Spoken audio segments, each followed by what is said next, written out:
just want to take a moment to talk about family systems and family dynamics.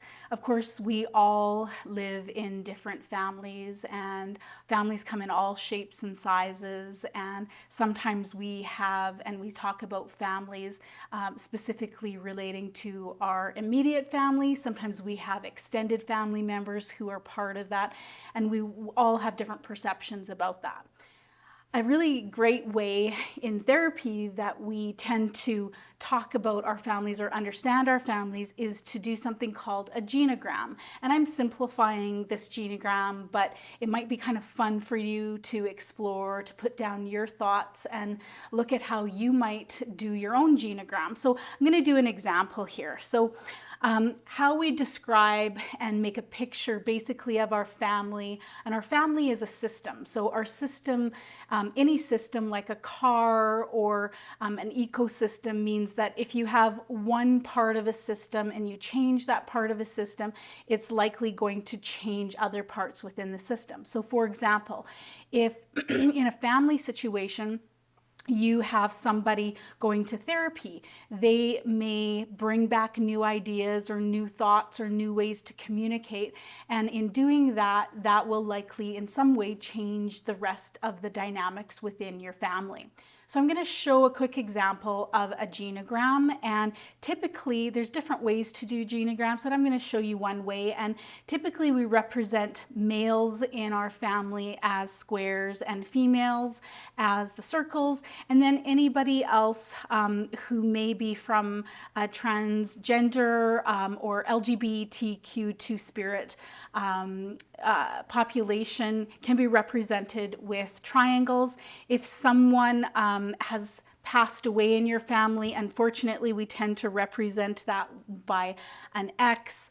There's many ways that we can essentially draw a picture of our family. So I'm going to give an example here, and we start off with basically having a mother and a father. If the mother and father are married, we put a line between them to show that they're married. And if the mom's name is Sue and the dad's name is Joe, perhaps Sue and Joe have a family of 3, and the oldest girl is Jill, and her age may be 16, and then perhaps they have a son named Tom, and he's 12, and maybe a younger sibling, and we can call her Marcy, and Marcy is 8 years old.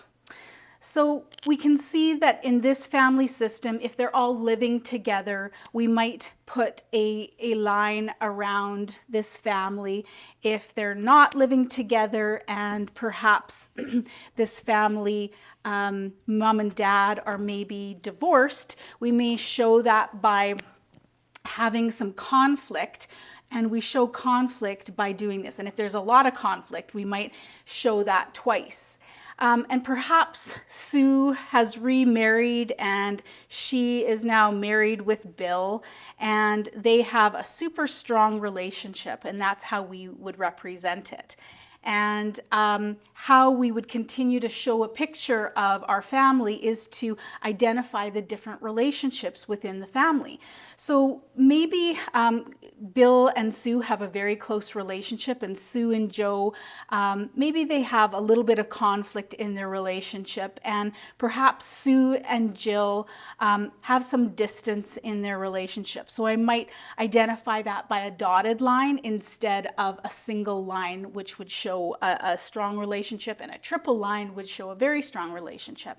And maybe Sue and Tom have some conflict, and we represent it that way, but they also, for the most part, have a strong relationship, because we know that sometimes there can be conflict, but also a strong relationship. And Sue and Marcy have a super strong relationship. So we'll show it that way.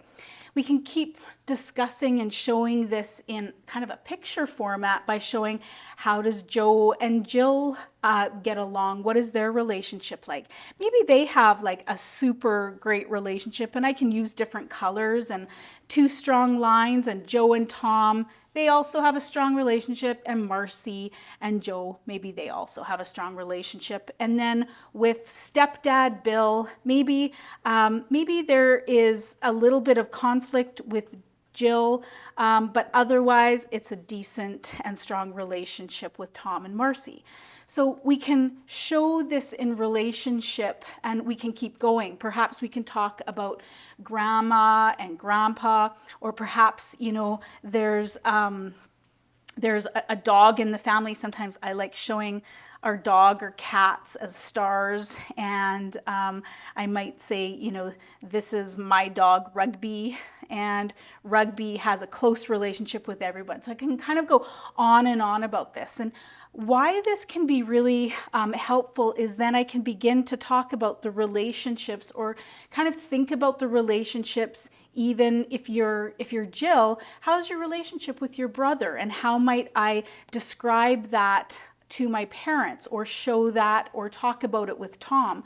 So we can begin to use this, basically this picture format, to talk about our families and the interactions. And then beyond this, as you'll learn in the Be Brave Bridge, we know that each family member actually has different roles that get played. And I'm not going to get into that here, but we might talk about roles such as who's the hero of the family, or who's the clown of the family, or who is the scapegoat or the lost child. So we can start adding to this, and it just really gives a nice way to be able to deal with some sometimes difficult things to talk about, and knowing, of course, that as we talk about things, we can improve things and give some meaning and understanding to each person within the family to make changes.